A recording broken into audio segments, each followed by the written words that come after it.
Ahoy there, and welcome back to DohMance Dawn, your only podcast combining The Simpsons and One Piece. If you found another podcast doing the same thing, We'll kill them. I was going to say we'll reach out to them and do like a cross promotion. I'm Luke, he, him, sometimes they, them, and I'm joined by my lovely, wonderful, and violent, bloodthirsty co-host, Janine. Hello, my name is Janine Juliet. My pronouns are she, they, and I don't have a third thing to say. But we do have a third person on our podcast again for a second week in a row. One of the hosts of Walloping Web Snappers, a Spider-Man podcast gimmicks about gimmick media. Screonk, a Godzilla podcast. Falling with Style, a Pixar and animated series podcast. Toku Thursdays, and relevant to our show, Lee Carvalho's Potting Challenge, a Simpsons video game podcast. Derek. Hello, I'm Derek, he, him. I'm in a giant bubble underwater that is quickly running out of air. I mean, that's just life, baby. Yep. Welcome to DohMance Dawn. Sorry for heteronormativity. Whatever. I mean, you had me watching a television series aimed at boys that was made in the 2000s. Like, I'm not really that surprised. So, Yeah, we have unfortunately left the secret gay prison paradise for... Oh, wow. Mhm. Yeah, where the leader of the Revolutionary Army just has power that is hormones. Cool. I mean, to be fair, there are mermaids in this episode, and mermaids are kind of inherently gay, I would say. That was definitely Little Mermaid was part of my awakening, so like there's a little bit of that there, So And, there's stuff to pull from this, I think. and there's mermen, there's fishmen, fish women. They're fishmen. There- There's something for everybody, just with a big sauce of boy interests, for lack of a better term. Derek, could you tell us about your background with The Simpsons? The Simpsons, yeah, sure. I mean, I grew up with it, as did a lot of people my age. I don't have a story that's significantly different. I think, as most other people that are like in their mid to late 30s, honestly. My parents already liked The Simpsons, and it was kind of a family watch that we had together. So I kind of lucked out. I definitely had friends or people that I knew where like their parents literally didn't let them watch the show. But mine were like, no, they seem like our family. Like we kind of relate to them a lot. So this was a thing that we actually watched together while we ate dinner. So I have a lot of very fond memories of this being like family bonding. We're watching The Simpsons, and then I just never really stopped. I think that I definitely attribute a lot of millennials. I attribute a lot of my sense of humor to The Simpsons, and a lot of my hatred of authority to The Simpsons, and a lot of my love of television, I think, and like old pop culture and things like that to Simpsons, and the sort of references it introduced me to. And I watched very consistently for a very long time. I think, honestly, around the time of the episodes we're talking about for this was like right around the time I was just kind of actually not watching every single episode of every season and kind of dropping off. But I stayed on for as long as I could, even through the real rough patches, and still check in with it every so often to this day. Nice. Yeah, I'm watching all the new stuff, and we had a good new Treehouse of Horror this year. So mark that on your calendars. Yeah, they're often pretty dependable. Like Treehouse, I mean, there's definitely some real bad Treehouse of Horrors, but like they can be pretty dependable ones, I think, to like revisit if you watch nothing else from a season, which is fun. I think we had a few years that were definitely too close to the it's just whatever movie parody we can think of. But Yep. this year, Yep. you got two really good horror segments and then like a third solid enough pitch. Yeah. Uh, Yeah. what is your background with One Piece? I've seen 7 episodes of One Piece, which are the 7 episodes that I was asked to watch. I can tell you why though, because I was always kind of averse to watching One Piece for a long time because it's irrational, but like I was a huge Fox Kids fan. Like that was my childhood. Like Mhm. number one Saturday morning and weekday afternoon was Fox Kids. Fox Kids obviously in like around 2002 or so, like the it switched to 4 Kids TV, like all the Saban stuff that I love, like Power Rangers and Digimon and everything. All of that got sold to Disney, so that started airing like ABC Family and everything. And so Fox Box was obviously 4 Kids TV shows, and so I would always associate Fox Box and 4 Kids TV and anything that aired within that scope as like the thing that destroyed the thing that I loved as a child, even though it's like not like it's just got sold to another company, you know. Yeah. But I was just inherently sort of like everything on there just like represented like I don't know me like realizing like oh you grow up and the things that you love like will die and end and you just have to deal with that. And then like I think a couple of years into that like One Piece was airing. And so I would see the ads for that, and it's like, what is this bullshit? This looks stupid. And I don't think it was helped that like I know that 4 Kids dub is like famously really hated. So if I did watch any of it, I probably thought it was stupid. And like in reality, I'm sure if it had actually aired in like '99 and I was like a kid or something watching it on Fox Kids, I probably would have watched it and dug it. But it like stood for something to me that I was like, that represents everything that I hate in television right now. And then like I got over it, and then like later on in life, like learned that it's like the most popular anime in the world. So you know, over that now, but I think that's why I never even like tried to engage with it. Um, and then since then, I think it's just like my knowledge of it is very, very slim, and I think knowing that it is so long running and like thousands of episodes and stuff that like why would I want to start getting into that now when that seems like such a huge hurdle to get over? And I've got plenty of other hyperfixations and special interests I can focus on instead. But you know, you're giving me an entry point now, which I guess I've needed for a long time. Hey, that is what this podcast serves to do. And then our third question, you are a person who has done a lot of podcasts. If you had to pick a member of the Straw Hat Pirates to co-host a podcast with you, who would it be and what topic would you cover? Oh, jeez. And this is gonna be bad because I still don't remember all these characters' names. There's a Um lot of them. Who's the like the least annoying one? I mean the cyborg speedo guy that I'm not remembering the name of, he's pretty Frankie. cool. I think Frankie, he's pretty cool. Um I didn't get a lot of them, but I really know visually that I really like the big blue shark guys at Jimbei, right?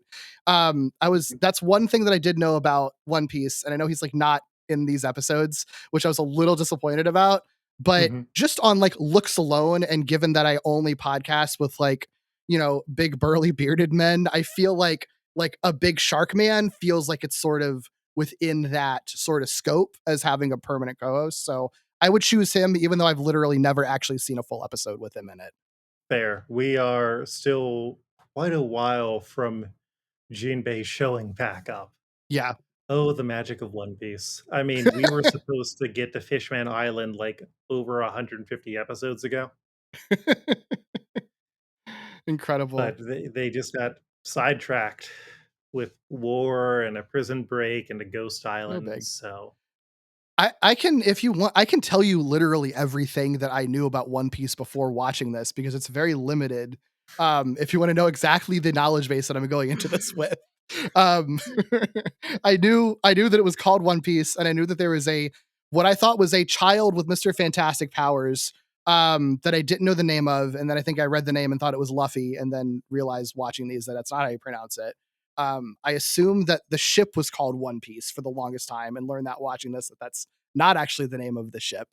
mhm, I knew that there was some sort of deer thing that people like, and I knew that there was a big blue shark guy who I was that I who I liked a lot, despite not having ever met him or know anything about him. And and I knew that Jamie Lee Curtis wanted to play some old lady in the live action version. yeah. I think that those are the only things about One Piece that I've ever known in my life. Well, Chopper, our little reindeer guy, is showing up at the second season of the live action, and they got I'm blanking on her name. She played Leela in Futurama. Oh, Katie Seagal? Yep, Katie Seagal is playing that role because Jamie Lee Curtis did Freakier Friday instead. Why? Wait, so Jamie Lee Curtis wanted to play Chopper? No, she wanted to play Dr. Correja, who was Chopper's adoptive mom. Oh, okay. Gotcha. Okay, Mhm. I see. Fascinating. Jamie Lee Curtis and her daughter are huge fans of One Piece, Yeah, checks out. as is Avril Lavigne. That surprises me a little bit more, but I guess also Mhm. checks out. Oh yeah, she ends up doing 2 song covers for one of the movies later on, That's sweet. That's cool. including one by her then husband. Okay. Yeah, we'll get there eventually. Wow. Fascinating. I love when he comes up with these things because, like, it's small warnings about what my future holds Mhm. This is how I remind you, because of that what I really am. Oh, Okay, I got Chad it. Kroger. Yeah. Alright. Okay. Oh, Got it. yeah. Got it. Got it. Circle Mhm. Got back. it. Got it. Yeah. Got it. Wow. That was a thinker. That was a thinker. Yes. Because you never actually said what his name was early. So there are people who maybe don't even know that they're married who maybe would have totally like missed that too. Oh, I think they've also divorced since Wait, then. really? I didn't know that. Oh no, my heart's breaking for them. They were just like they were such an important couple. Well, now I've gotta double check. I mean, I believe you. Yeah, no, they were married for, like, 2 years. Wow, really? In my head, they're Mhm. like OTP, like they belong together, honestly. But okay, well, Just long enough to get in on a One Piece One song? Piece song, yeah, it's so Mhm. weird. Uh, alright, these episodes initially ran between November 13th and December 25th of the year 2011. Merry Christmas, the year 2011. For The Simpsons, the first episode was the food wife. Marge feels jealous that the kids prefer spending time with Homer, so she takes them out for fun, but kind of fails at it. They get stranded in a seedier part of town, which really just means there's fewer white people. It's weirdly framed, but also we see a darker side of Springfield. They end up trying Ethiopian food, have a great time, and make friends with the local foodies. Marge and the kids start a successful food blog. Homer becomes jealous. He tries to win them back with amusement park tickets on the night that they have an exclusive reservation to a restaurant. So Marge decides to invite him along, but then she has a nightmare that everyone is going to prefer Homer instead. So she sends him the wrong address, and he ends up at a meth lab. She feels guilty that he isn't there, and when she hears about a police raid, she goes, bails him out. The family reconnects at an amusement park. Then Homer and Marge finally get some time together. This is the one where Homer smokes meth and Yeah, it's great. 2011. Yeah, it feels very. I mean, because there's like this episode, and then one of the other ones in this batch. Like, there's like basically like doing Breaking Bad, and then doing like Mad Men in like an episode a couple after this. Like, it feels so firmly like of like them just trying to capitalize on what television was in that exact moment, which is kind of funny because like the meth lab thing has like comes out of nowhere. It has nothing to do with anything. It's so weird. And then we get the Ratatouille bit. Yeah, yeah. And then the other just weird thing is that they brought in Tim and Eric to play the two male foodies. The female foodie doesn't get a name, is not voiced, and it's just like, you didn't use Tim and Eric for any bits at all. What? I'm not a big Tim and Eric fan, but it's still just such a weird choice. Yeah, that's a very weird use of them. I'm also not a huge Tim and Eric fan, but like, I don't know, if you're gonna use them in something, then cast them in something that at least uses what they can do well. And these are just like very incidental characters. In an episode like that does cast like a couple of like actual famous chefs in it too. So why didn't they get, I don't know, why didn't they get people who are like judges on Chopped or something to like show up or something? Like, keep it in the food realm if you're gonna do that, you know? Yeah, it's definitely the weird underutilizing a celebrity in a way that feels bad because we had like the Flight of the Concords episode season or so ago, and it's like that at least had them sing a few songs and Yeah, had them essentially play themselves. But no one is going to remember Muse, Bruce, or Foie, Gar- Foie Garth. sure. They tried, I guess.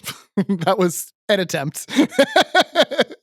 Generally, though, I think that this does a good job of like making Homer and Marge kind of equals and giving them each like stuff to work with. It's not a bad Marge naggy plot that we've Mhm. had a lot of times. Yeah, I totally agree. I really like, I mean, Marge is my favorite Simpsons character, um, which sometimes sucks because she doesn't always get great episodes or great is not always portrayed particularly well.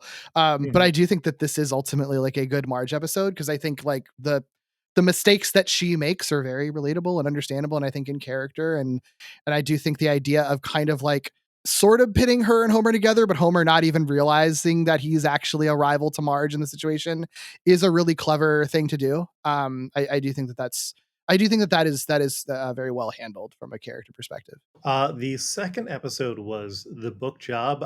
Lisa runs into T.R. Francis, the creator of Angelica Button, who's actually just a model for the author, and she finds out about corporate book production, which disgusts her. Bart, meanwhile, decides to put together a gang to write Kid Lit with Homer, Skinner, Patty, Professor Frink, and a hesitant Moe. Lisa overhears him and decides to try and write a book by herself, but she keeps getting distracted.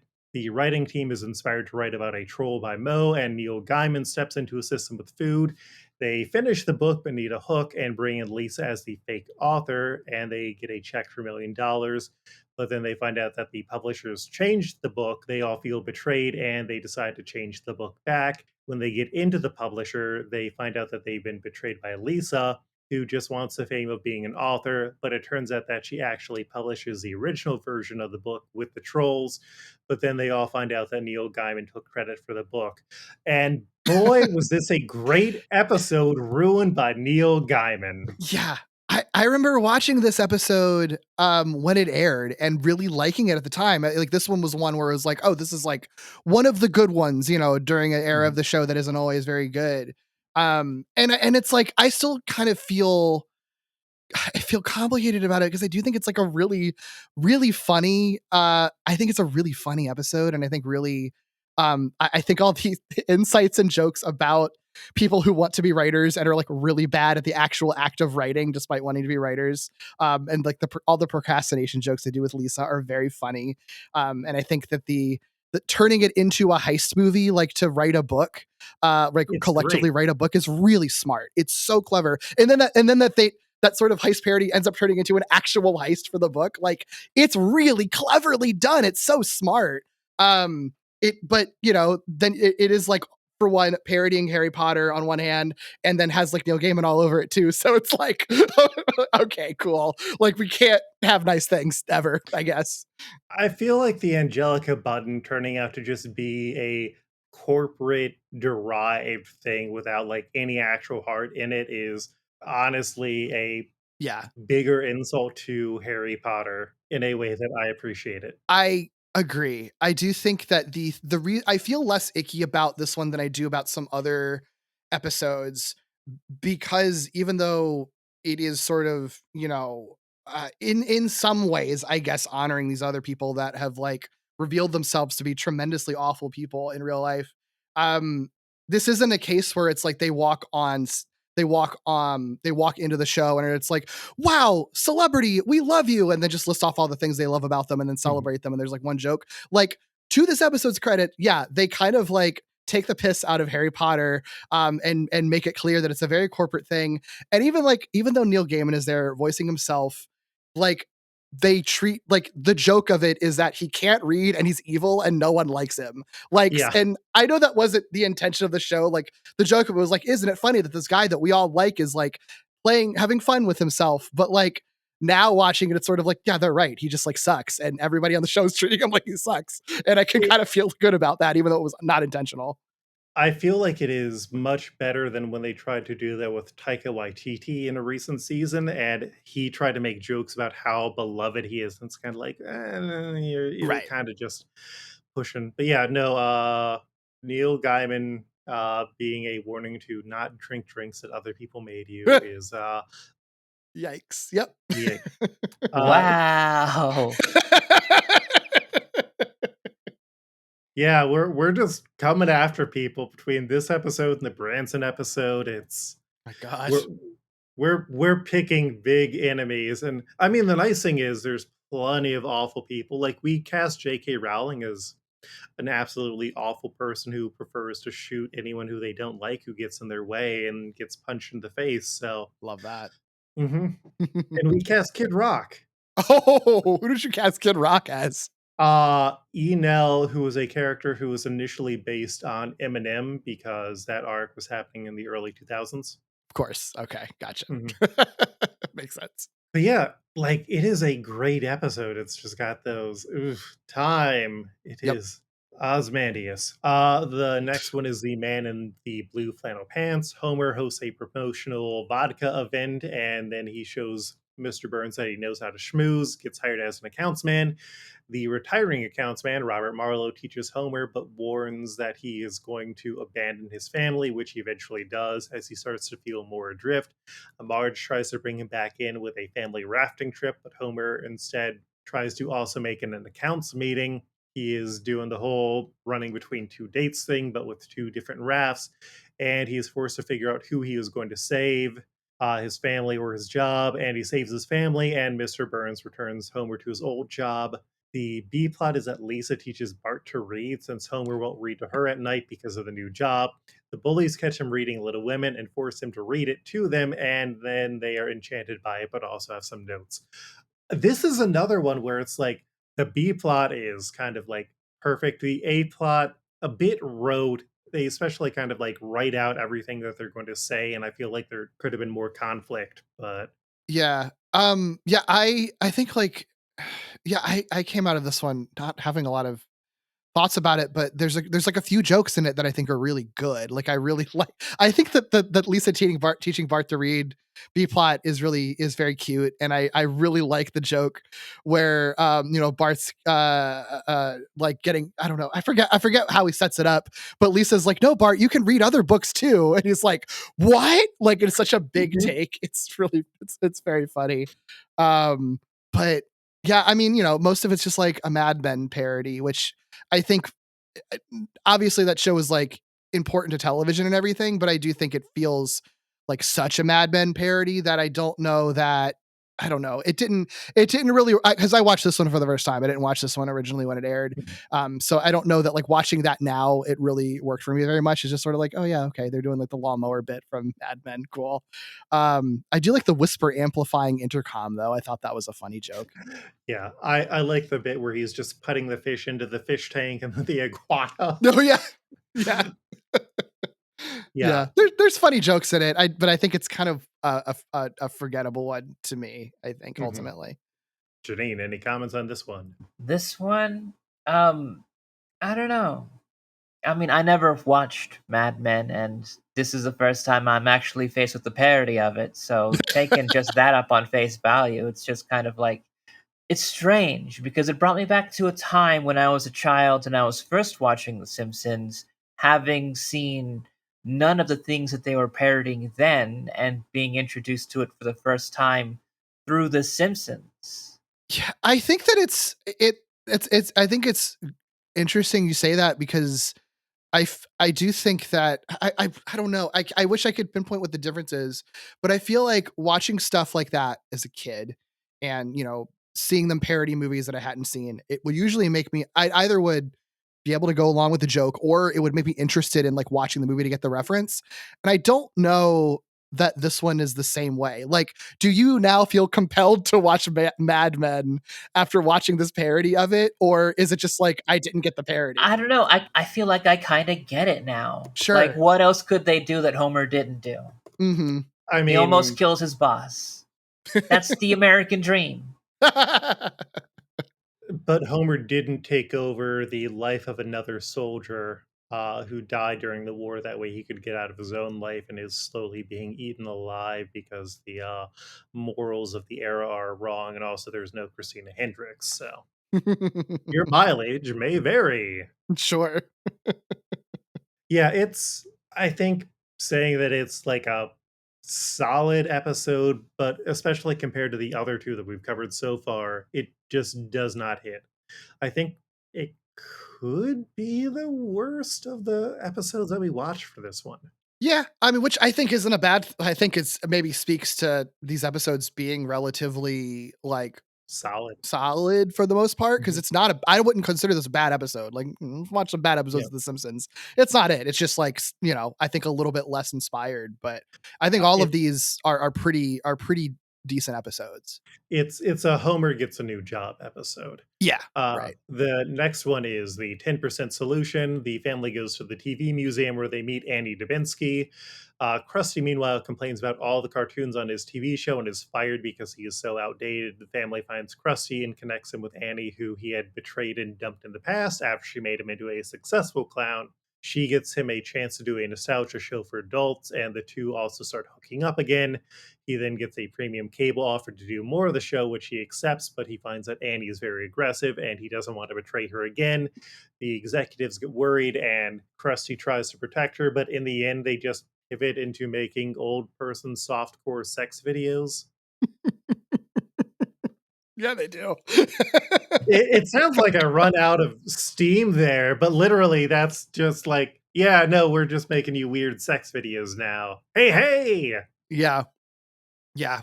The ending is a little bit weird, but I do like this episode a lot. I think anytime The Simpsons obviously for a long time, during various eras would kind of tackle the television industry because obviously they're inside of it, and it's always smart when they use Krusty to do it. And I do think it's really fun seeing them tackle this very particular era of television when streaming stuff like Hulu was still relatively new, like in Mhm. terms of it becoming a more ubiquitous thing. And like the idea of prestige TV was like out there, but it was like, it wasn't really the same as what it would be just like a couple of years after it. So I think just sort of taking in like what this exact era of TV and what HBO like was at the time and kind of isn't anymore. I find that to be really fun and like a little bit weirdly nostalgic, even though this wasn't that long ago to look at. And I think that I feel like they tackle it pretty well. Yeah, it is definitely very much of its time in a way, and also, I am blanking on her name, the voice of Annie Dubinsky. Joan Rivers. Yeah, Joan Rivers also apparently, like, brought in a lot of her personal stuff into this episode. Really? Oh Mhm. wow. Uh, like, I do not remember it clearly enough, but if you kind of read into, like, the behind the scenes, it talks about, like, how she went through some similar stuff and kind of just was like, "Oh, yeah, you want to do some weird messed up stuff with my character? Yeah, because that's how things happen for me." Yeah. We Yeah. also just get a weird random, Rabbi Krostofsky cameo for one line. Yeah. A little odd. Yeah. Yeah. Yeah. Janine, anything? I mean, I don't know. It was a good episode. I did like it. I'm just not always a fan of just like flashback episodes. Fair. I mean, I do kind of like Mm. seeing a Krusty before Krusty, but also I'm still kind of confused as to like what kind of celebrity we're placing him at.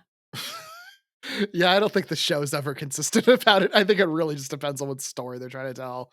Because it is weird, yeah. Krusty has the Mary Jane Watson problem. Bringing this into Derek's wheelhouse because Yeah. initially Mary Jane was a model, but she was specifically an in-store model, which meant that she would like wear a dress, which is different than a fashion model or a runway model, which is what the writers who took over thought was the same thing. And one of these is just like, no, you're essentially a glorified show floor person. And the other is a model. And when they kind of transitioned that, it was kind of like, okay, well, I guess she has to be a celebrity now. They just kind of lost sort of the she is equally struggling to be an actress and everything that they had. Yeah. Yeah, I mean, it's interesting, I think, because like obviously Krusty as an archetype is like a parody of a type of thing that has not existed for a very long time, which is like your local syndicated clown show, like has not been a thing like since the Simpsons was airing originally. Um, so like it's kind of odd, and I guess they just could let him be kind of a cipher for like any television story that they want. So yeah, it'll like one day he'll just be like Springfield famous because he's a local comedian, and then another day he'll be like one of the biggest celebrities in the entire world, I guess. It like literally just depends on the episode. Yeah. It was also interesting seeing Krusty as a good person trying to protect Annie again and kind of like reckoning with what he had done and what she was doing for him and kind of trying to balance that out. I thought that was an interesting new angle. Yeah, for sure, for sure. And I do think Joan Rivers is really good in this, Yes. as that role for sure. The last one is Holidays of Future Past. When Bart and Lisa declare they don't want to have kids, they flash forward to the future. Bart lives separated from his ex wife, Jinda, and his two sons. Lisa's husband, Milhouse, is sick, and their daughter, Zia, is disconnected from her mother because she spends all of her time online. Maggie, a successful musician, is pregnant and is told not to talk, and also that one of her bandmates is the father. And all of the kids decide to return home for the holiday. Bart finds out that Jinda got remarried, and Lisa's frustrated she can't talk to her daughter. On the way, Maggie goes into labor and is taken to the hospital by Kearney. Bart and Lisa reconnect in the treehouse as they drink. Lisa decides to butt in to talk to her daughter and finds out that Zia actually does look up to her. Bart goes to look for his sons, who were spending time with Homer, who took them to go see Abe and the cryogenic freezing chamber, and he just wants to prove that everyone thinks that their dad is a jerk and asks them to look up to Bart, and then Homer tries to do the same thing to his father. It's solid and also just part of the weird Simpsons continuity future that they're building. Yeah. I remember when this one I do remember when this one aired and watched it at the time because there was a lot of buzz around it because they had initially written it with the possibility that it might be the series finale because I think it was during the time when there was like a bunch of contract negotiations and stuff. Hmm. And I do think like I see the logic of like the first aired episode of The Simpsons was a Christmas one. So potentially the last aired episode could be a Christmas episode and then make it a future one because they've done plenty of those and flash forward and stuff. I'm glad that it wasn't like the series finale because I don't love the idea that the final episode of The Simpsons is just about like Bart and Lisa have children now. Isn't that great?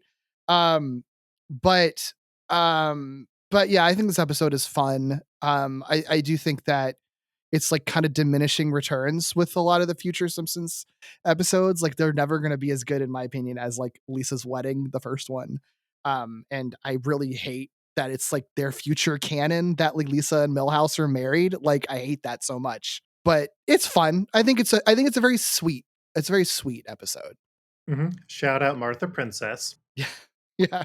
Yeah, like it's a solid Christmas episode. It's not one of the worst Christmas episodes. It does not randomly have actual flesh Katy Perry. Yeah. Yeah, Oh for sure. yeah. Oh boy. I also like that it like suggests that Lisa is like both bi and poly, which is really cool. Which again, why is she like with Millhouse? Like I don't need that in my life. Like get that out of here. when when you've been amongst the stars, sometimes you're just afraid to fly again. I guess so. She can do better. Yeah, I also like that Flanders married Maud's ghost, which is kind of hilarious. yeah. Oh, Maud has been having a rough time. She was better off married to Satan. Oh my Oh god. boy. That did happen. All right.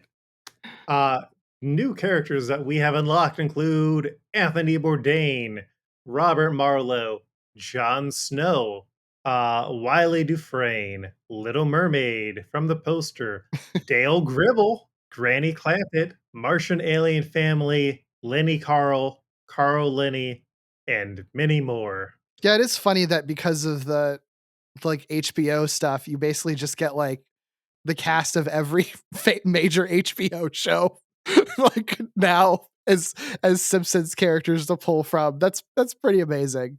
And I mean, we now have the full Alley gang from King of the Hill, which also makes up like most of the King of the Hill cast. Yeah, absolutely. All right, it's time to get into One Piece. We're covering episodes 523 through 529 of One Piece. These include a shocking revelation: the man who protected the Sunny.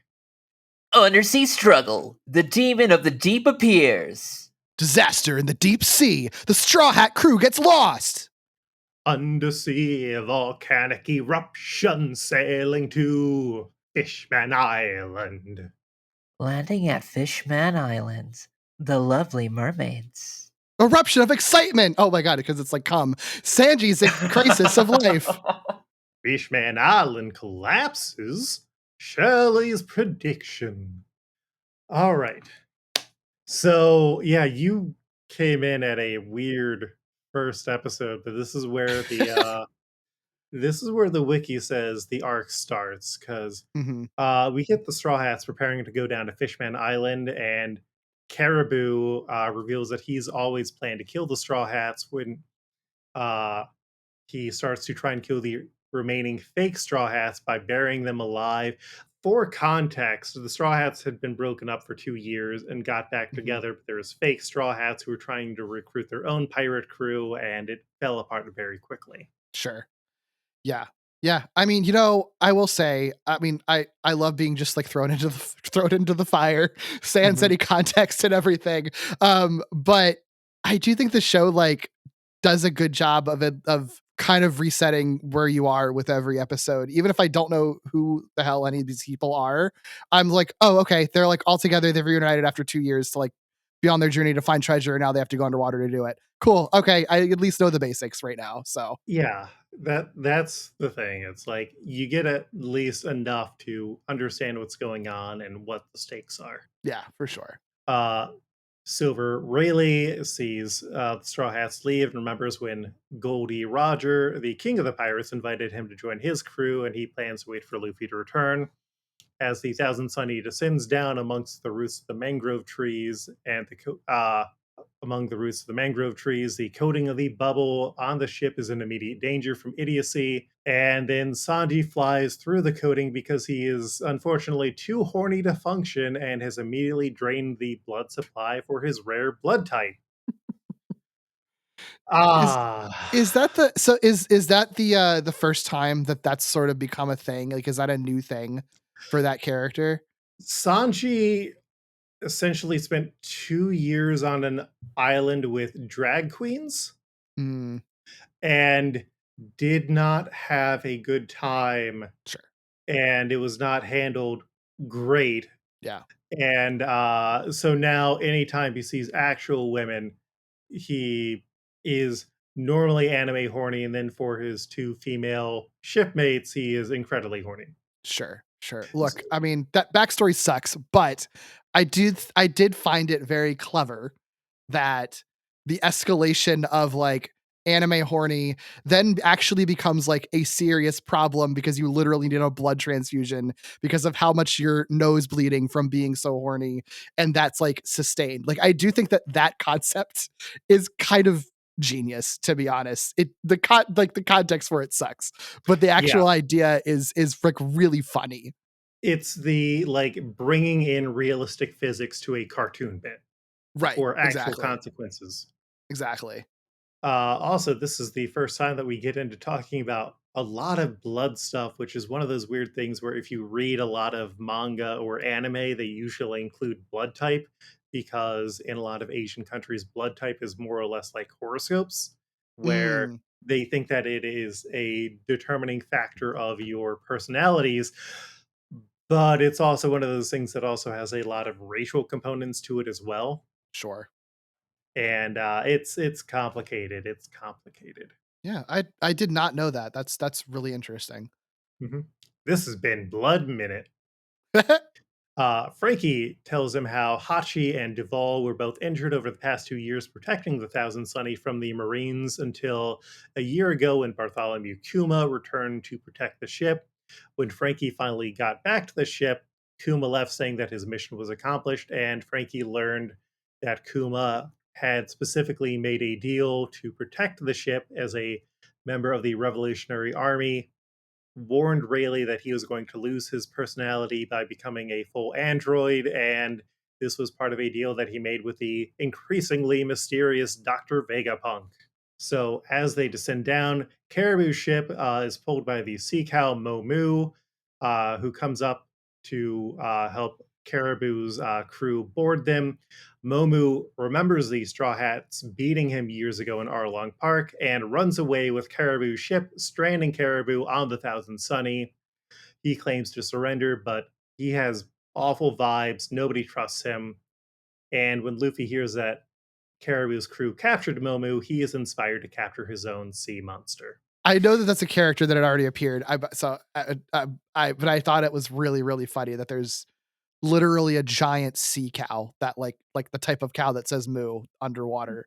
I kind of love that, and I think that type of humor on this show charmed me a lot. Just like the pun humor. Oh yeah, it's full of weird puns and jokes that sometimes they translate, sometimes they don't.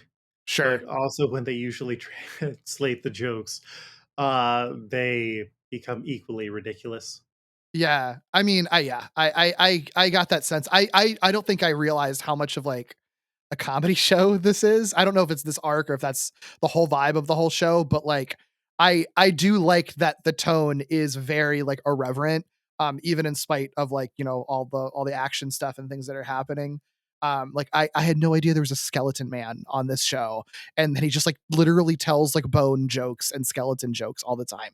Like that's like so incredibly my shit. And I had no idea that that existed at all. And I'm like, I love this guy. This guy rules. His name Brooke, right? Yeah. He's so funny. He's so good. Like all his jokes are so bad, but that's why they're so good. And I love that stuff. I love that it's literally just like a boat full of freaks. Like that's again like so totally my shit. I love it so much. The show really oscillates between like vaudeville jaunty piano tune and like serious drum battle music. Incredible. That's so funny. But this is definitely getting back to, hey, let's do some funny stuff after watching a military execution. Cool. Love that. Mhm. Janine, were you expecting to see Momu back?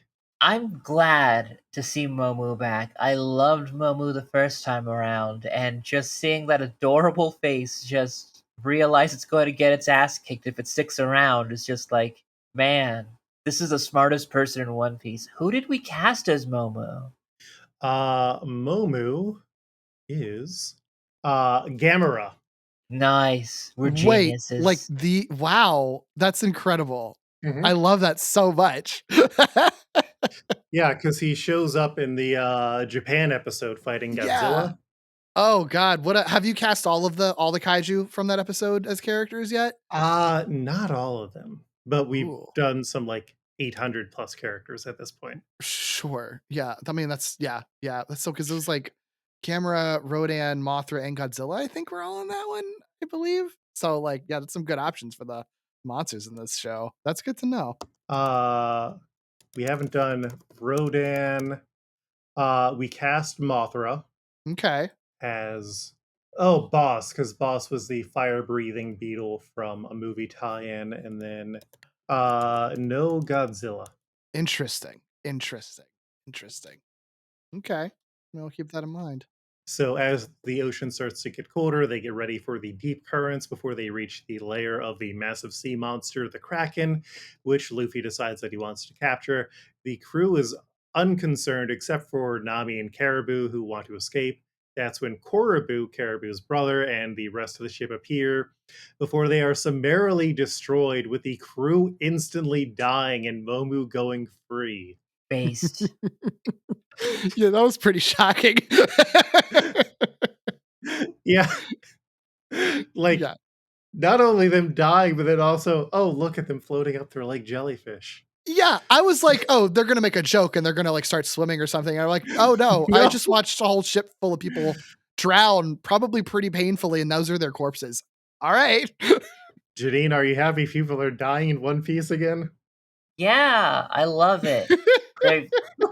Before the time skip, everybody was too precious to die. There was this one guy, Mary. He knows what he did. He got shot and didn't die. He got stabbed and didn't die. That's right. So Luffy and Zoro want to fight the Kraken, but they're stopped. Luffy, Sanji, and Zoro get into the smaller bubbles to fight, and as they head out, turns out they forgot to hold on to the safety lines. So the rest of their new crew use the powers that they've gotten during that time skip to protect the ship for the time being, including Frankie firing missiles, Chopper turning into a massive shield, and Robin forming massive arms. Luffy activates third gear, where he makes a giant fist and enhances it with Haki, but the water makes it weaker, so Sanji leaves his bubble using his new speed powers to cook a tentacle with a hot kick before Sanji protect before before Zoro protects his return, slices through an entire tentacle, and then Luffy lands a blow, knocking out the Kraken. Their attacks also release a massive shark wearing a t-shirt that swims away. We'll see that shark later. It's a fashionable shark. It is. I love his outfit. So the current starts to suck the so the current starts to suck the ship in, and the three fighters are lost. The crew tries to find them with Frankie activating his nipple lights, which great use of experience points there, Frankie. I love when he starts doing Morse code with his nipple lights. Frankie is 100% the guy who does body mod for bits, and we appreciate that here. Incredible. I think that's good. He's a guy. I think I was really liking him a lot. I think like him, Skeleton Man, and then the big blue shark guy that's not in the episode are like currently my top 3 right now. Hell yeah. So the massive fish under the water uh, force them to try and escape, which ends up using more oxygen, shrinking the coating down. Caribou, meanwhile, takes the opportunity to hide in a barrel, which worries the crew until Frankie finds him and boards him inside the barrel. They then notice it is getting warmer as they head towards a volcanic area, and they try and get out before they find Ankuro, a massive anglerfish, and Wadatsumi, a massive fishman, who punches the anglerfish so it doesn't eat them because he is under the orders of Captain Vanderdecken. And Captain Vanderdecken is the captain of the legendary ghost ship, the Flying Dutchman, which warns that it is going to claim the treasures of the dead. Yeah, I also didn't expect to see the Flying Dutchman in this anime, but I guess they are pirates, so I guess I shouldn't be that surprised. Oh, yeah. I mean, Blackbeard is one of the big enemies of Really? the series. Mhm. So the show do a lot with like mythology type stuff. Like I know Wadatsumi is like an actual Japanese like legend too. Like is that a Mhm. common thing for this show? They do make a lot of references, especially pirate names. Mm, Um, gotcha. and then like also a bunch of mythology stuff. Like Oda is a person who reads and intakes a lot of different things, and he'll like let his influences show. Gotcha. But I'd say because of how arcs are formatted and because he's able to go longer form, it is less mercurial than like Chris Claremont era X-Men. Gotcha. Makes sense. I am interested in why he has certain takes on certain things because I don't quite understand why Wadatsumi. Like my understanding of the legend is that it's just like like an underwater dragon. I don't quite understand why it's like a big burly beard man. I'm not mad about it, but I am Mhm. a little bit unsure of what the logic there is, other than that it's funny. Oh, I mean, him also having a very high-pitched voice is part of the joke. Sure. Like, that Yeah. is a recurring thing. Oh, like that's a thing that happens frequently with characters. Mhm. I gotcha. So, they recount how the Captain Vanderdecken killed his own crew, cursed the gods, and was bound to roam the seas. And then they start to settle down because it's only a legend until Robin points out that they have run into a number of legends and it could be a real ghost ship. Vanderdecken orders Wadatsumi to pop their bubble, but then the Kraken, now renamed Surame, reappears and punches Wadatsumi out instead under Luffy's orders, and Luffy, Sanji, and Zoro reappear in the last surviving bubble.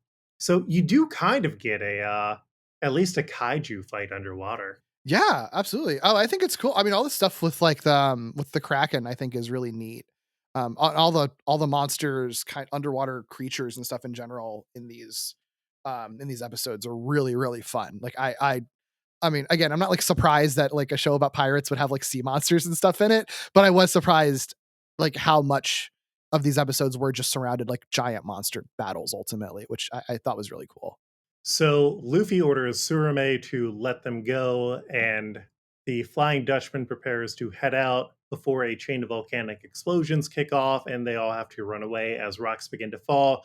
Usopp uses his new pop greens to try and catch some of the rocks in the nick of time, but then Surame is knocked out on the head, falls unconscious, and they wake up in light on the bottom of the ocean in view of the dome cities for the fishmen, Fishman Island. Chopper realizes that if Sanji sees any of the beautiful mermaids here, he is going to die. And that is when a swarm of sea kings surround their ship, guided by 3 fishmen led by Hammond. Surame runs off in a panic, leaving the ship behind, and Hammond knows of the reputation of the pirates because they defeated Arlong. They worked to save Hachi, and Luffy knocked out a celestial dragon, which is really just kind of a very mixed bag in terms of reputation. And Mm. so he offers to let them join with them or be destroyed. And Nami, meanwhile, orders the crew to refuel the ship. Luffy turns them down, and the Straw Hats use a coup de burst, using the last of their oxygen to fly into the bubbles surrounding Fishman Island. Their shield pops, they get separated and swept into the waters, and Hammond decides that they will go in after them after checking in with their boss. So, Luffy wakes up with Usopp, Sanji, and Chopper in Kami's apartment. Kami being the mermaid they met previously because she just forgot when they were supposed to meet. The That's really rest of funny. the rest of the crew was separated by the current, and Kami reveals that they are currently in the dorms for the people who work in the Mermaid Cafe, and Sanji realizes he's in danger. She explains that Hachi is still healing in the Fishman district, and Papagoo, her pet starfish, has become a fashion designer in the 2 years since they left. Sanji sees some of the mermaids of the Mermaid Cafe and explodes from being too horny. Meanwhile, at the Noah in the Fishman district, Hody Jones, the leader of the Fishmen, orders them to bring Luffy to him. Nami, Frankie, and Robin reconnect while Zoro is lost in a coral forest and is found by the Ammonite guards. That's Amo and then Night because it's a pun. Ah. Mhm. Chopper worries because he is now out of Sanji's blood type and warns Sanji that he has to be careful. And that is when a ship with the royal family appears with the 3 princes of King Neptune, and the mermaids try to hide Sanji. He gets pulled in between breasts, and the princes ask if they found anyone who illegally entered Fishman Island. As they start to leave, Sanji explodes with a massive spurt of blood that draws the prince's attention. Chopper and Luffy go to beg for blood because humans and fishmen can share their blood, but before the situation can be explained, Hammond and the fishmen show back up. They call them out because humans have been hateful in the past, and Fisher Tiger was betrayed by the humans. They say that Hody Jones has called them out, and Luffy attacks him. Luffy uses his haki to frighten a sea bear, and Kami hijacks a royal boat. That way, they can find a human up in the mermaid part of the town, and they escape. And she also explains that there have been fewer crews making it to Fishman Island recently for reasons that are probably dealing with what we've seen the Straw Hats encounter on their way here. Yeah, it's a fun I think seeing like this like merfolk fish people like society is really fun.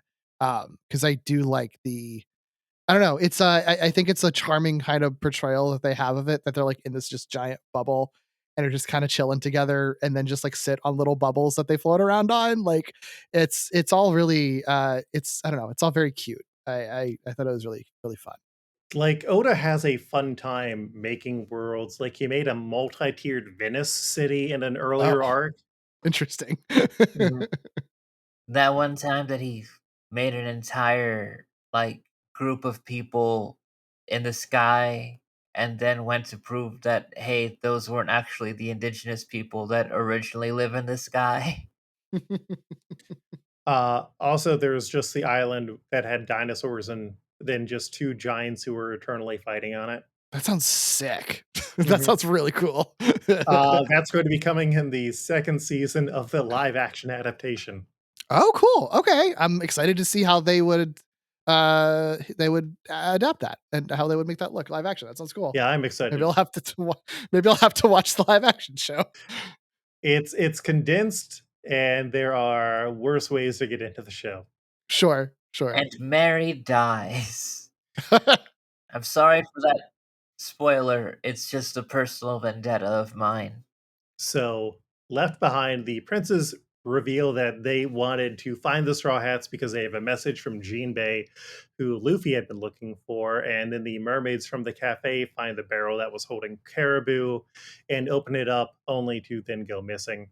Chopper, meanwhile, finds some new Kama blood donors to give Sanji blood, and Chopper also notices that Luffy got poisoned, but he now has poison resistance from his time in Impel Down when he fought the Poison Man. Kami introduces Luffy to Madame Charlie, a boss and former fortune teller. She saw a bunch of horrible things that have come true, including Whitebeard's death. And then they just head to the Mermaid Cafe to find Papagu, who's hanging out with Brooke, who he had saved, and they're just fast friends. The crew sees a wanted poster for Vanderdecken, and Papagu explains that he's been after the Mermaid Princess of the kingdom, and he is violent. The three princes have been looking to capture him, and it turns out that the first Vanderdecken died in Fishman Island, and the current one is Vanderdecken the Ninth. They also kind of explain how fishmen and mermaids can just breed, and so a fishman and a mermaid can have mermaid kids or fishman kids, and it's all just kind of a big old cosmic gumbo. I do like that they stopped to explain that. It's like, this is why, the kids are going to look different from their parents sometimes. Like, I don't know that I needed to know that, but thanks for explaining, I guess. World building. Sure. Right. And we got to fill out 1,000 episodes, so why not? Mm-hmm. The island currently hosts a pirate flag on a candy factory because the island is under the protection of Charlotte Linlin, aka Big Mom, who is one of the four emperors who is currently protecting the island since Whitebeard died. And a condition for her protection is that she wants a bunch of candy from them. And then they head to Fisherly Hills and Papagu's mansion. That is when Madame Charlie checks her crystal ball, has a vision of destruction, and says that if Luffy doesn't leave the island will be destroyed. Charlie is cool as hell. Just literally just a big shark lady psychic. That's the coolest shit in the world. Hell yeah. Mhm. I also really like the little starfish dude that calls Brooke Bone Daddy, which I'm like, want to adopt that. Actually, I'm going to revisit your previous question about who I want to be my podcast host. It would be Bone Daddy. Bone Daddy would be my podcast host, and that's what he would call himself on my podcast. So, yeah. Fair. Brooke is also a world famous musician, rock star. Heck yeah. So he could make our intro music. There you go. It all works out, actually. You just have to be careful around female guests. Oh no, is that a problem? Is that a thing with him? He asks to see their underwear, but in his defense, he was left alone on a ship for 60 years and went a bit mad. Sure, I guess he is a skeleton man. That's fair. Yeah. Yeah, problematic faith. All right. We got a bunch of characters to rank, so let's get into that. Up first, we have Surame. His name means dried shredded squid. Luffy is thinking with his stomach. My Rodrigo style was Glycon, the snake puppet god that Alan Moore worships because he briefly shows up. Rodrigo style is characters in the Simpsons episodes that we watch for this episode. My throwback pitch is the cartoon squid from Dipod Slay List. And then I also had Squiddy, who the old sea captain can't be mad at. Janine, who do you have? I have Slimu, the octopus Shamu equivalent. I think I had watched that episode first and then I forgot about it. And I was like, I had a really good idea. How do you have Slimu spelled? Slimu. Okay. Yes, that one I did not Rodrigo because I was very passionate about Slimu. Right. Love that. Right. I Love that. beautiful. Um, I also was thinking Squiddy too, funny enough. That was my first thought, was Squiddy for that. I will say though, like, because you did bring up that Godzilla and Rodan haven't been cast, I feel like I would be remiss if I didn't try to take every attempt to get both Godzilla and or Rodan cast as someone, as one of these big monsters. And I feel like I want to throw Rodan into the ring for Surme, for this one. All right. I do. Well, a kraken is supposed to be an octopus, right? A giant octopus. Yeah, like an octopus or squid type But you got thing. a Yeah. snake in yours, so Yeah. I mean, I know the two kaiju I just suggested, neither of those are like that. And I guess like Godzilla is the aquatic one, so maybe he would make more sense. But I feel like going on like vibes and like personality wise, I could see Rodan being the type of dude who like is really angry at first, but then gets like very easily tamed because he is often like has been swayed to be, a second in command or a follower in many movies he appears in. So I could that like personality wise, if you're picking a kaiju that exists, I could sort of see him fit that. But I also think that there's plenty of arguments against that too, and I'm behind the Squiddy pick as well. I'm going to go with Squiddy because that is also a sea captain is trying to kill him, and then they hear Barry Yeah, Light and I think that is a superior pick. I agree with that. okay, Squiddy wins it. all right. We then have Megalo. We're going to see more of this shark later, but who do you have for Megalo, Janine? Tell me if we've used this one or not, but Duff McShark. This is why I have 4 windows open right now. Yes. That is our Monda. Doh. That was your only That suggestion. was my only suggestion. What about you, Derek? I I have a normal pick and then like a really weird pick that you maybe have used. I didn't check if you used it. So for a shark one, there's like in Lisa Gets an A, like the terrifying seaweed shark that eats seaweed that they watch on TV. I think Mhm. it's literally just the seaweed shark. But then this is not a shark at all or an aquatic creature, but seeing an animal wearing like a red shirt that's like kind of friendly made me think of the pig mascot from Homer Goes to College, Sir Oinks a lot. Obviously, it's a pig, not a shark, but he does wear a red shirt in that, and that was the first thing I thought of when I was thinking of a Simpsons character. Interesting. I need to get eyes on this pig right now. Like, I feel like they have like a similar energy to them. You know what I mean? Yeah, yeah. I can see it.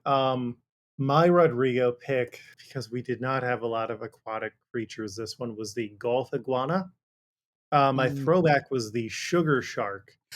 It is a shark that Mo takes a bite of that gets covered in sugar. And then I That's also right. had seaweed shark.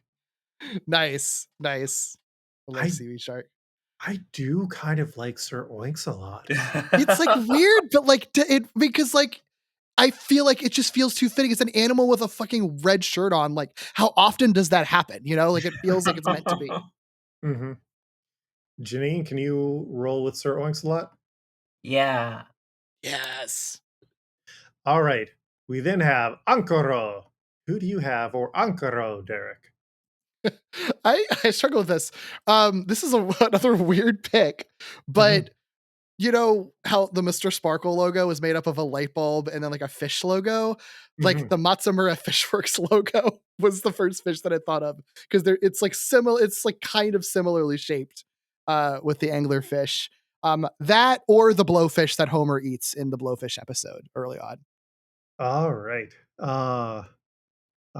I was double checking the spelling and then getting fascinated by someone briefly tricking me into thinking there was a actual Matsumura Fishworks. By Rodrigo's style was the Gulf fish, the fish that Homer gulfs in. My Oh, that's good. throwback was the couch angler fish because there is a full anglerfish couch gag. And Oh, then lanternfish Bart. Janine, who do you have? I also threw down couch anglerfish. I just thought it would be hilarious to see the Straw Hat Crews sitting on a fucking couch like that. I feel like we got to go with the most anglerfish that we're going to Yeah. get. It's pretty I feel like it's a rarity that the Simpsons would have an anglerfish show up ever. So the fact that there is one is pretty great. So yeah, I feel like that's got to be it. All right, we then have Wadatsumi. And what's this? Pere, pere, pere, pere, pere. We are getting some fan suggestions. Duct Tape on the Discord suggested Leon Kompowski, a similarly large burly man with a high-pitched voice, and that one welder guy suggested Lard Lad.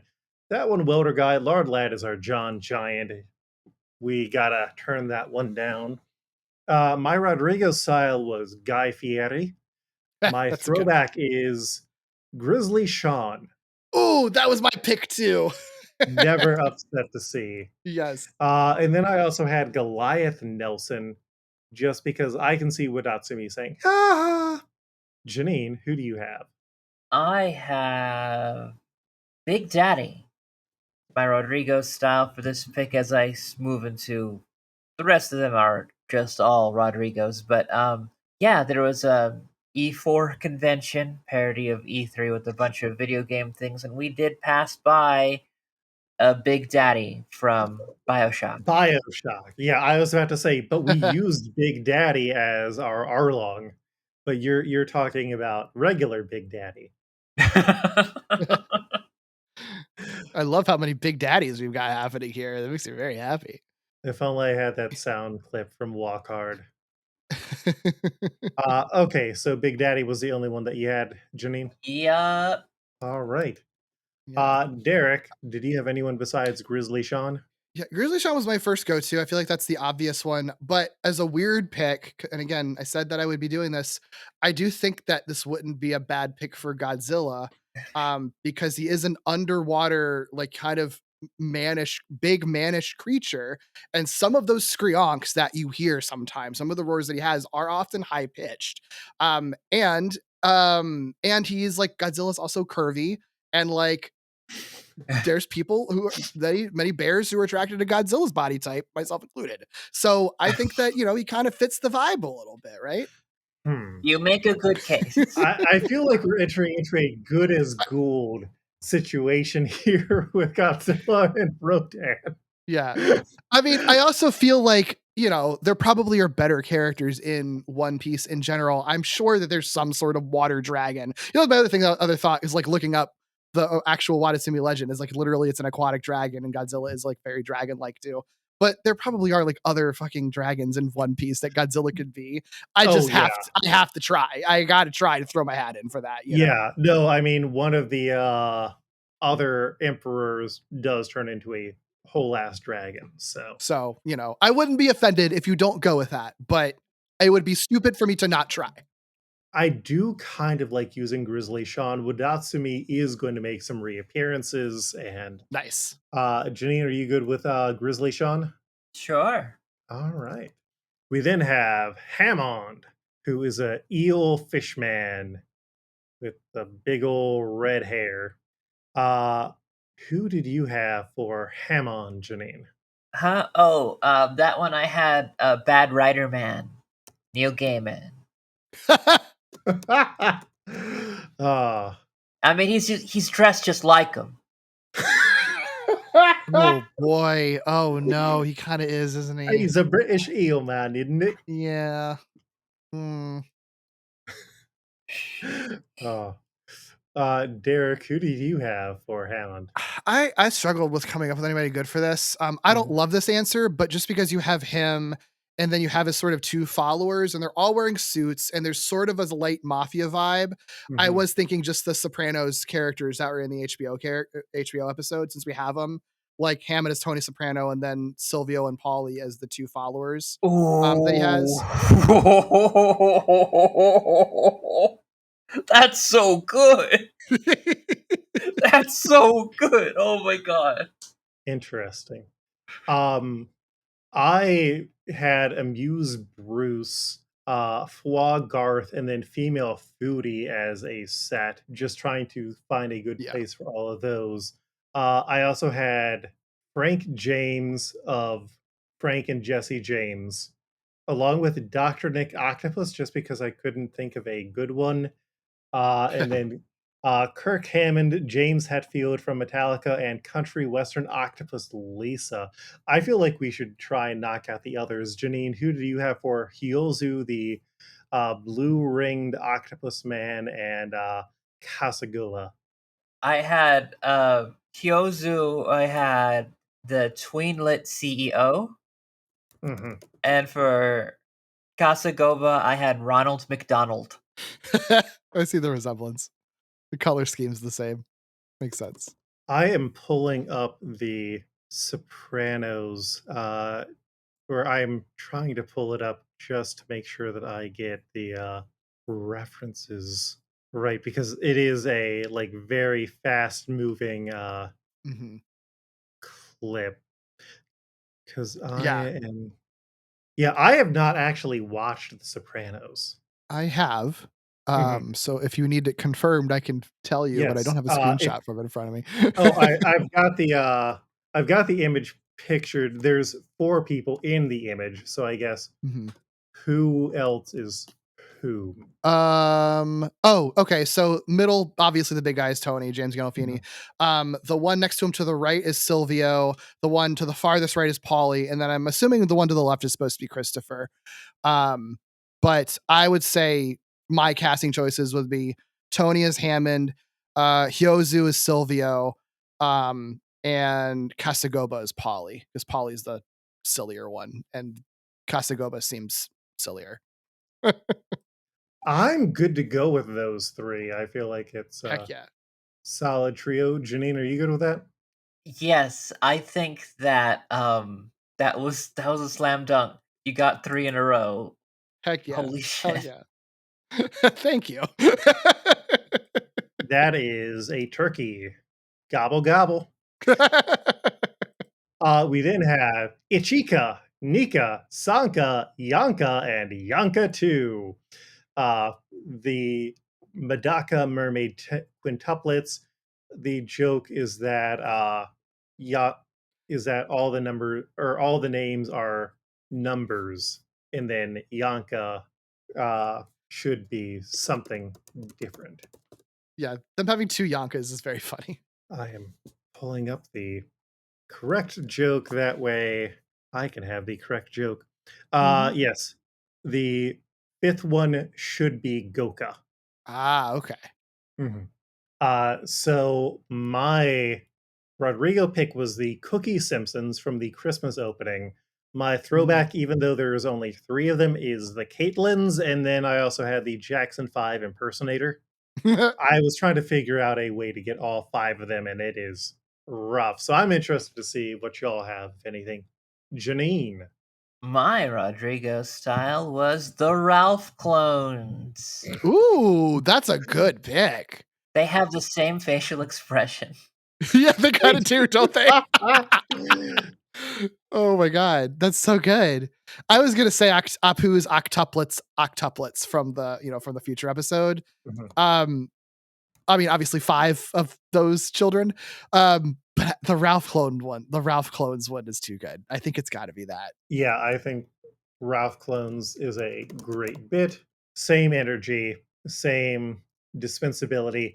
And then we are into brief mermaid hell because Yeah, Oda is horny and understands this is how you move merch. Up first, we have Ishali, the one with black hair and freckles and a large chest. My Rodrigo style was vodka executive, and then I had Bikini Girl 1 from Two Bad Neighbors. mm. Janine, who do you have? I had Lisa's girlfriend. She has like three of them. The first one. Mhm. The one with the vest. You know the one. Okay. I am also just pulling it up because sometimes they are very nice and they have a clear, here's all the screen caps you're going to want on the Simpsons wiki. Sometimes they don't. Okay. Yeah. Yeah, I see that. And the piercings. Derek, who did you have for Ishali? I got nothing for these mermaid ladies. Just pick any Simpsons lady, I guess, and slot him in there. It's fine with me. I really don't know. I'm going to go with Lisa's girlfriend 1. Hell yeah. Hell yeah. All right. We then have Lulis. I had Ghost Rider number 3. That's the one with the glasses and kind of brown hair in a curl. And then Bikini Girl number 3 from Two Bad Neighbors. Janine, who do you have? The ghost of Maud Flanders! Oh, that's great. Yes. You know, I may regret it later, but I'm going to go with Ghost of Maud Flanders. Hell yeah. That's We then great. have Beyonce, the one with the pink poofy hair. I had the wrong wife driver when Homer gets into the wrong car during the new job because something about that hair texturing feels a bit similar. And then I had Mermaid 1 from The Wife Aquatic. Janine, I had Eunice Flanagan. that one is not ringing a bell. I don't know who She that was Fatso Flanagan's wife. Ah, the Alice, the Bam Straight to the Moon. Oh, gotcha. I kind of want to go with Wrong Wife Driver. All right, Yeah, let's I think go it's with a good one. Wrong Wife Driver. Yeah, that's a good pick. But if that hair shows up in One Piece, you're gonna regret it. Yeah. Oh, I already regretted a character who he threw away on a no star in this Oh, no. episode, Janine. Because I let you make a pick way back in SBS number 5, and it haunts me. We then have Kyron. She's not going to ask to talk to the manager, even though she is blonde. I had Ghost Rider number 1 and Mermaid number 2 from The Wife Aquatic. Who do you have? I have Daenerys Targaryen. Oh, yeah, that's good. Yeah, we might regret it later on, but I'm going to go with Daenerys Targaryen. Ooh, Okay. interesting. Well, currently they're doing Viking stuff. Oh. Sure. Giant Vikings. Oh, hell yeah. Giant Vikings. Okay. Mhm. You have my you have my attention. Vikings, okay, but what if they're 60 feet tall? Yes. Instantly better. Yes. Get bigger, We then everyone else. we then have Hiramera. She has pink hair and pigtails. I had Ghost Rider number 2 and Siren Selma from the Simpsons doing the Odyssey. Oh, yeah. Yeah. Because we need to satisfy more body types with this Mermaid Cafe. I agree with that. Janine, who do you have? Marcia Princess. We don't actually see Marsha Princess. You put the name Yeah. out there, and Yeah, I'm just as a gonna bite. reminder. All right. I mean, I want to push for Siren Selma here. Well, if you do that, then we're gonna have to match it up with the next one. Mhm. Marcia Princess is getting in here somewhere. All right. We then have musical guest Adele. I had the Ethiopian restaurant waitress, and then this is where I had Siren Patty just because I didn't think of anything better initially. Who do you have, Janine? I also had Ethiopian waitress, the only notable woman of color that's inside of these ones that Oh, we had. Yeah. God, that's so true. Isn't Get that something? get Yikes. more diversity, Simpsons. Yeah, I'm good with Ethiopian restaurant waitress, and then we have Siren Patty as a alternate deployment. We then have Marrow, the one with eyes like what's her name? Who was in The Shining? Was it me? Was I in The Shining? Shelley Duvall. She has Shelley Oh, Duvall thank eyes. God. I would have been so mad I didn't get paid for that. And you were much older than, yeah, no, 1980 is still older than I would think. All right. Janine, who do you have for Marrow? I have Zia, the future Lisa's kid. Zia Simpson. The very one. I had wrong wife girl, because she also just has kind of similar eyes. I also had another mermaid. I think we could use Siren Patty here because we at least had the blue hair matching thing. I'm good with Siren Patty, right? Yeah. I feel like we need to save Zia Simpson for someone bigger. We then have Syrah, who's wearing tone dial headphones. I had Tia Francis and Mermaid 4. Janine, who do you have? I also have TR Francis. I'm going to just burn the model who plays TR Francis here. Love it. Let's do it. Sorry, Ichiro Oda, but we aren't giving more time to these really just interchangeable mermaids. Yeah, maybe he should have given them better personalities if he wanted us to pay more attention to them. You know, I'm sorry, but as a lady enjoyer, sometimes I just need a different color hair. And it is also funny that, like, each of them does have a specific type of fish that they are based off of. It's like, yeah, no, we aren't talking about that. It doesn't matter. We then have Sora, the last of them. I had the Guts of War 2 girl and then Mermaid 5. Janine, who do you have? I have the mermaid on the Little Mermaid poster. I was going to say the same thing because she looks the most like that poster, doesn't she? Yeah, because she was blonde because they weren't bought out by Disney yet, so they couldn't be too much like a particular animated film of a similar name. Right. That works for me.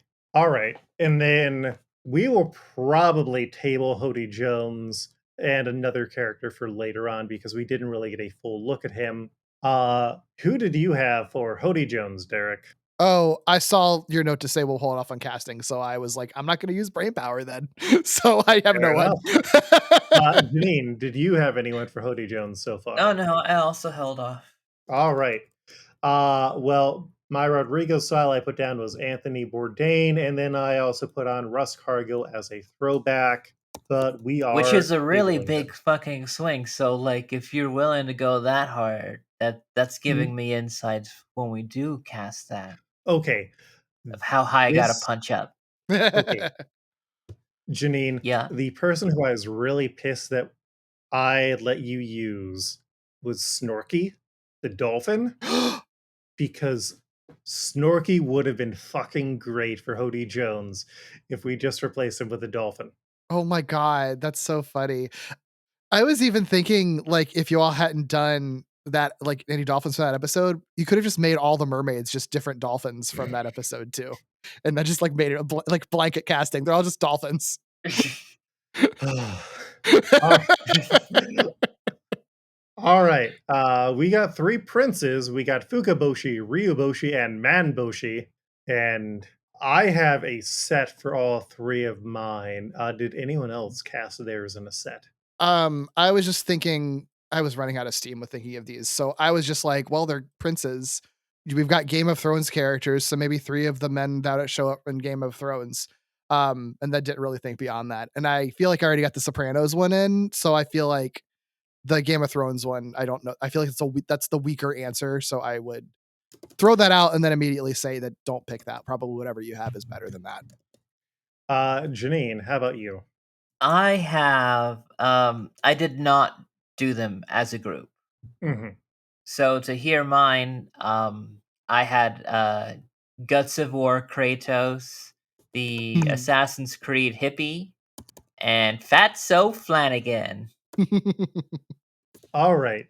I had Boomhauer, Dale Gribble, and Bill Dotrieve as my Rodrigos. Oh my god. That's so good. I also had Peyton Manning, Eli Manning, and Cooper Manning because we have gotten all three of them, and they are brothers who also kind of look different enough, but also fit the vibes enough. And I know that Janine is going to be very protective as a Texan for the Kingdom Hill characters. I mean, I'm fine giving it to the Mannings because I think that the vibe of all of them does kind of fit these like weird fish. Wait till we find out their tragic backstory. Of course, they'd have one. All right. And then we have Splash and Splatter. My Rodrigo style was Lenny Carl and Carl Lenny because if they're going to swap their brains and bodies, I feel like we celebrate that. I also had alternative additional gay characters from Flaming Mo who are not named. The people in the middle there. Janine, who did you have? The Hardy Borgs.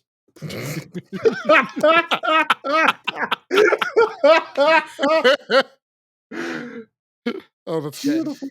That's really good. Derek, did you have anyone? I was also thinking the brain swap Letty and Carl, but I like Janine's answer better. This is where I'm going to say we probably need to save our cyborgs. Oh my god.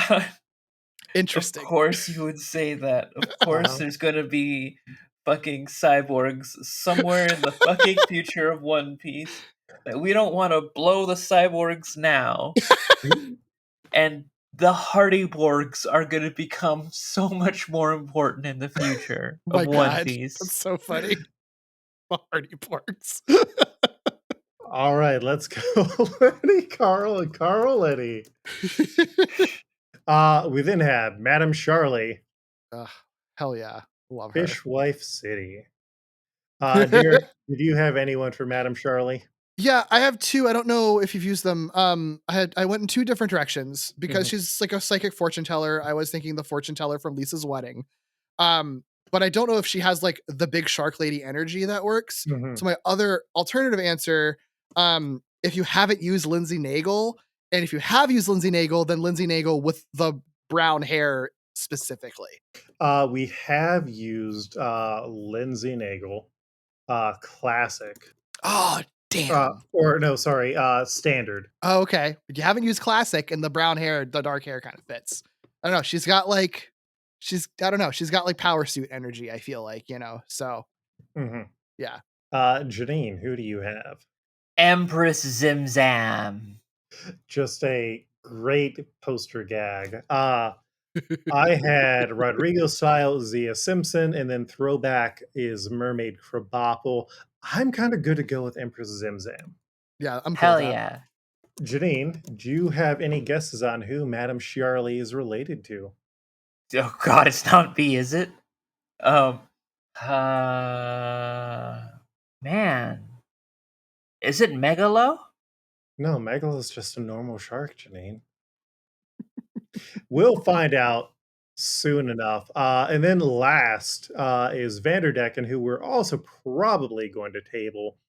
Derek, I assume you didn't have anyone for Vanderdecken? Nope. Janine, did you have anyone for Vanderdecken? I did not. All right. I had Rodrigo style Neil Gaiman. My throwback was Goose Gladwell, but we're tabling that for now. Derek, Mhm. good news. You got 1, 2, 3, 4, 5, 6, 7 on the board, which is a very solid showing.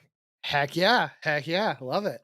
All right, so our Surame is Squiddy, our Megalo is Sir Oinkslot, our Ankoro is Couch Anglerfish, our Wadatsumi is Grizzly Sean, our Hammond is Tony Soprano, our Hyozu is Silvio, our Kasagoba is Polly, our Ichika, Nika, Sanka, Yanka, and Yanka 2 are Ralph clones. Our Ishali is Lisa's girlfriend 1. Our Lulis is Ghost of Maud Flanders. Our fiance is Wrong White Driver. Our Chiron is Daenerys Targaryen. Our Hiramera is Siren Selma. Our Adele is Ethiopian restaurant waitress. Our Mero is Siren Patty. Our Sierra is TR Francis. Our Sora is Mermaid on Little Mermaid poster. Our Odie Jones is tabled. Our Fukaboshi is Peyton Manning. Our Ryoboshi is Eli Manning. Our Manboshi is Cooper Manning. Splash and Splatter are Lenny Carl and Carl Lenny. Charlie is Empress Zimzam. And Vanderdecken the ninth is tabled. Woohoo! My voice is dying. It's been a long. That was a lot of people. That was a lot of characters. I got to work on that Migos flow so I can be like Ira Mira, Siren Selma, Adele, Ethiopian restaurant waitress. Yeah, that kind of breaks the Migos flow. Yeah. You got to go full like Micro Machines guy and just like do it at like hyper speed, like so fast that no one can even understand what you're saying. I do not have the money for cocaine to do that. That's all it takes. All right. Well, if you are interested in checking out more of One Piece, the live action Netflix show is not the worst place to start. It condenses everything and does it more as a prime era like TV show, so Sure. season arcs and that sort of thing. Yeah. No, that totally makes sense. It was fun. I totally get, there's like a point in this, in one of these episodes that like I wrote it down because it's like Chopper just being like, I don't get it, but it sure is neat. And I'm like, yeah, same buddy. It's neat. Um, yeah, but I no, it's fun. I understand why people get into it because it is fun to watch a show that does literally like it has a world that literally has anything and everything you'd ever want or see in it. There's like no rules. It's just like, yeah, fish people, bird people, cyborgs, scales, bone men, sure, whatever, who cares? Like, I think that's really cool, and I love how irreverent it is, and I do think it's like genuinely funny. I was very charmed by that. I don't know if I can afford another hyperfixation in my life, so I'm probably not going to be continuing for 1,000 episodes. But if I'm asked to watch it for a podcast or someone suggests episodes to me, I would have no issues with checking them out because it is very, very, very fun. And that's the thing. It's also a no one expects you to watch all 1,000 episodes, Sure, and there's sure. a few points where it's like, if you get through Arlong Park and you don't want to continue, that's fine. If you just get a point where it's like, I've ingested enough of the show, that's fine too. Sure. Makes sense. But yes, it somehow does have a lot of large, burly men. So, Here for that. Not husband mad about town. it. Hell yeah. Where can people find you online if you want to quickly? Yeah. Sure, sure. Yeah, you can find me most places at Derek B Gayle. All my podcasts are part of the Glitterjaw Queer Podcast Collective, so you can find that at glitterjaw.com or on social media as Glitterjaw or Glitterjaw Pods. All of my stuff is there for podcasts.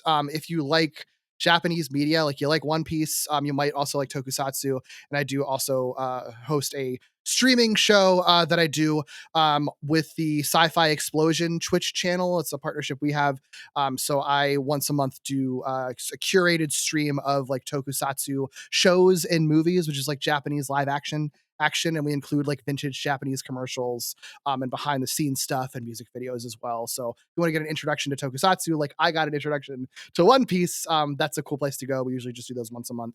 Follow me on social media if you want to learn more, but otherwise mostly doing podcasts.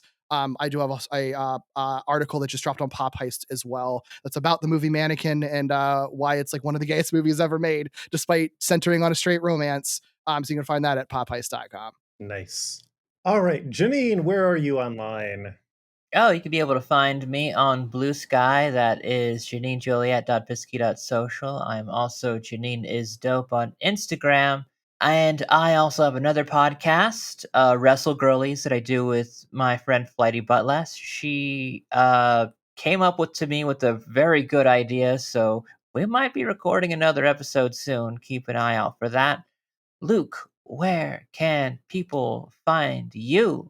You can find me most places online as at Coltreg, KOLTREG, including itch.io, where you can find comics that I have done, or on Blue Sky. This is really the only public thing I'm doing right now. But for those of you who are exiled heads, there should be a new annual coming up in December, so get ready for that. And then the other project that I hinted at working on with Andie, we're meeting and talking about that. So I may have another podcast running concurrently again. Our cover art is by Mike Patten. You can find most places as Patten Pending. That's PATTENPENDING. And the show updates every other week. Semi-weekly is the official term for that. We're on Blue Sky. You can go to our website. You can see the image gallery. You can also find the links. And then if you want to join our Discord, you can. We have a mostly quiet Discord, but it's the easiest place to get notified of when we are open for character suggestions. And people post root beer there. Please go for the root beer chat. Yes, root beer chat is a honored tradition, and that's also where I'll typically say if there's a good new episode of The Simpsons that came out. Derek, thank you again for coming on. We're going to have one of your co-hosts on Lee Carvalho's potting challenge on in a month or so. Yes, yes. Look, if you like Simpsons video games and conversations about the Simpsons, check out Lee Carvalho's Potting Challenge. It's pretty great. I think if you like Simpsons, you'll probably like it. Excellent. Well, that wraps us up. We'll see you in 2 more weeks as things start to get deeper because the ocean has no bottom. Smooth sailing? I don't know why we're ending this episode. It's been a long one. Smooth sailing to all of you.